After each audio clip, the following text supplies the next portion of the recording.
Annual leave, statutory holiday, and weekly holiday. Ano nga ba ang tatlong yan? So, grabe. On my last video na in-upload dito, mga kabibilabs no, sa aking channel, may nagtanong sa akin kung meron ba daw akong link or video about annual leave. So, dahil wala pa po akong nagawang video about annual leave, mga kabibilabs no, ay gagawin ko na ngayon. So, ito na. Pag-uusapan natin ang annual leave. So, isali ko na rin yung statutory holiday and weekly holiday kasi nga mga connected yan sila. Parang may connection yan sila. Hindi parang, talagang may connection silang tatlo. So, ngayon mga kababilabs no, sa mga baguhan pa lang dito sa ating channel, ayan. So, hindi na talaga ako mahihiya na sabihin sa'yo na kung nagustuhan nyo yung mga video na ina-upload ko, ayan, don't forget to subscribe my YouTube channel. Thank you na kaagad. Charing! And grabe, pakiclick na rin ang notification bell button, click all para ma-notify ka sa lahat ng mga video na i-upload ko dito sa ating channel, and paki-like and share na rin kung talagang nagustuhan mo 100%. No, kung may kakilala ka na interesado mag-apply papunta dito sa Hong Kong, ayan, i-share mo sa kanila para magkaroon sila ng idea. Meron po tayong iba't ibang mga video dito, mga tips and guide paano mag-apply, and siyempre paano makapasa sa employer interview, about OWA, about passport, nandito lang sa ating channel. Tingnan nyo lang dyan. So, medyo napahaba tayo sa topic. Ang layo na natin. So, ayun nga mga kababilabs, no. Ang tanong sa akin is, kung may video ako or link ako about annual leave. At dahil nga connected yung tatlong yan, no, annual leave, statutory holiday, and weekly holiday, ay isi-share ko na sa inyo. Isahan na lang, no? Grabe. Ano nga ba ang annual leave? So, ayon sa Labor Department ng Hong Kong, ang isang helper, no, kapag nakatapos siya ng isang taon sa kanyang employer, ay entitled na siya sa tinatawag na 7 days annual leave. So, ibibigay yun ng amo mo sa'yo, yung 7 days na yun pwede kang bayaran or pwede mong ibakasyon sa Pilipinas. Dito kasi sa sa Hong Kong, kagaya ko, based in my experience, pinauwi ako 1 year pa lang ako. No? Pero hindi ko ginamit yung annual leave ko. So, kumbaga, inoti ko yun. So, bali-palitan. So, tinarbaho ko, tapos, ayun, inipon, at ginamit ko nung umuwi ako. So, bali 1 year pa lang ako dito, pinabakasyon na ako.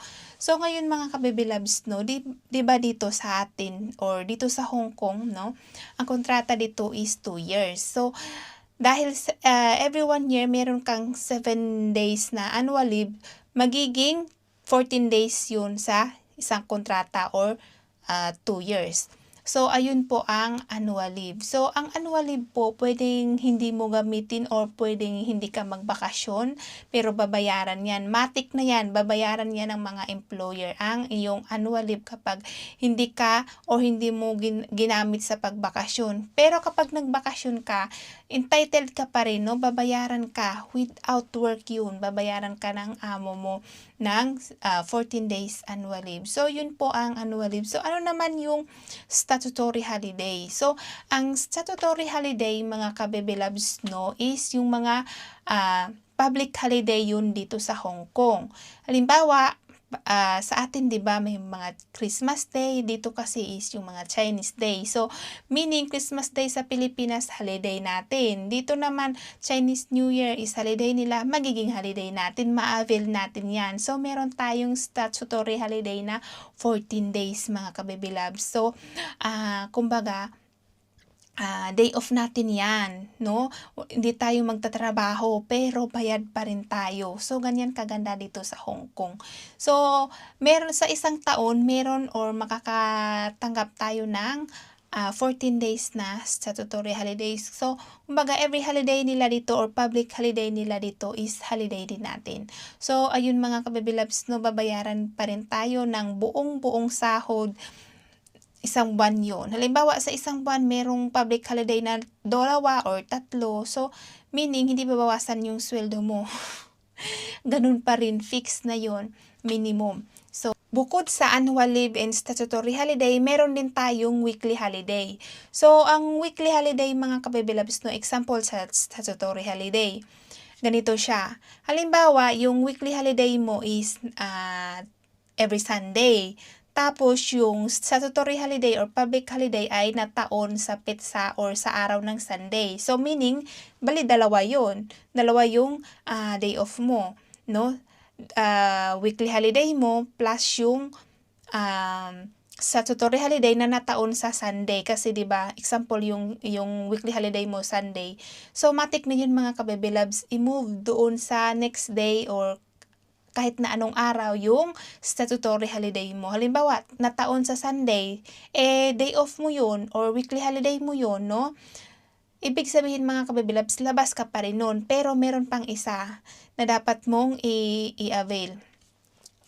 Kapag nataon sa Sunday, dahil weekly holiday mo yun, is i-move yun into Monday or Tuesday. Depende sa usapan yun ng mga amo mo. Ganun kaganda yung statutory holiday. Kahit na nataon siya sa weekly holiday mo, mga beno, pwedeng or kailangan mo pa rin yung siya ma-avail sa working days, sa ibang working days. So, ayun, para hindi kayo magka-problema ng amo, baka makalimutan niya, is grabe.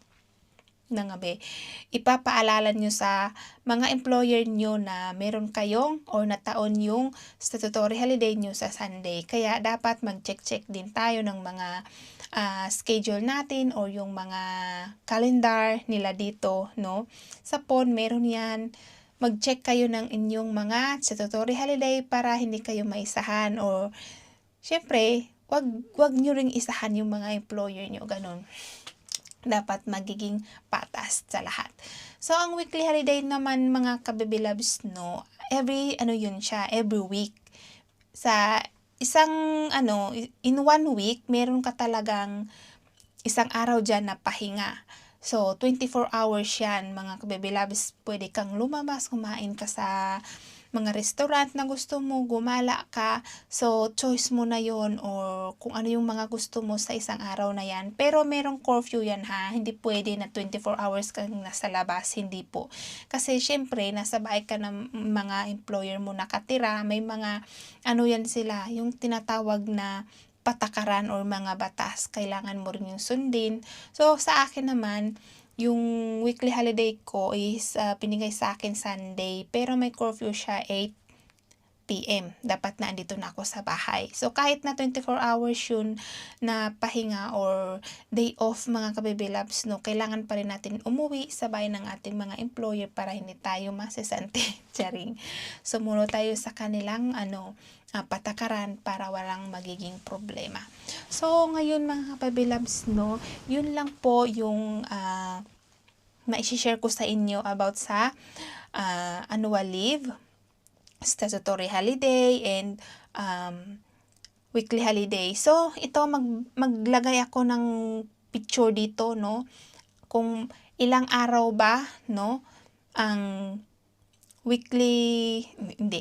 annual leave, statutory holiday, at itong copy ng picture na ito is legit to. So, wag kayong mag-alala. Baka sabihin nyo na scam. So, 2026 update, as of 2026 po yung picture na ito. So, watch and learn na lang. Ang annual leave ma-avail natin kapag tayo ay nag 1 year pataas sa ating mga employer. 7 days yun.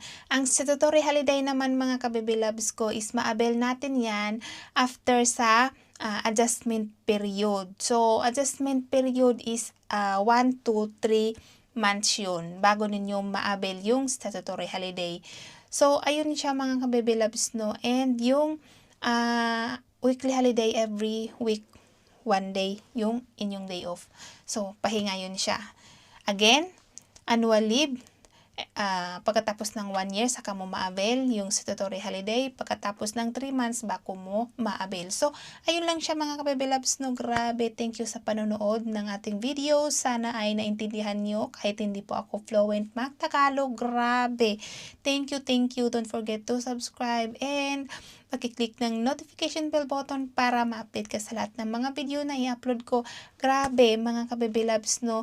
Kung nagustuhan mo talaga yung mga video na in-upload ko is, ayan, paki-like and share na rin para makita ng mga iba mong kakilala, malay mo nagustuhan nila yung video natin, ayan, or para may makuha rin silang mga tips. So, ayun lang siya. Thank you and God bless. Inaantok na ako. Bye-bye. See you on my next video. Thank you.